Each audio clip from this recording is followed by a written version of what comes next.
Hello guys, and welcome back to this channel, where today guys, I'll be showing you how to add address on Foodpanda.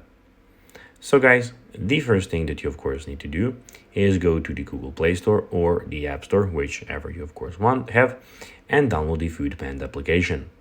After that, you just need to go and log into your profile, but that is not necessary. Necessary if you have problems with that, because you can go to our YouTube channel to check out how you can do it. Now guys, that we got that out of the way, let's see what we actually have in front of us here. So as you can see, we have the search for restaurants option. We have 4 tabs down here. So we have the home tab, we have the shops, search, and the account tab. But now guys, let's see how you can actually go and add an address on Foodpanda. Well, it is pretty simple. What you need to do is, as you can see in the top left corner, you have the address. So we have the 197 FA Yuan Street on Hong Kong.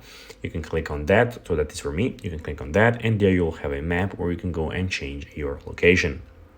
Also, you can go to account, and here you can go and click on view profile. So as you can see, we have account, and then under that you have your name, or my name in this particular video, and you can then click on view profile. There you can go and change your address, or the third option is, as you can see, we have orders, favorites, and addresses. You can click on addresses to go and change it there. So guys, that'll be everything for this video. I hope that you found this video informative and entertaining, guys. If you did, don't forget to like this video, share it, subscribe to the channel, and put the notifications on, as guys, this really helps us grow our channel. So if you have a few seconds, it will be pretty cool if you could do this for us. So guys, as I said, that will be everything for this video. I hope that you enjoyed it. And guys, as always, I'll be seeing you in the next video on this YouTube channel. Bye guys.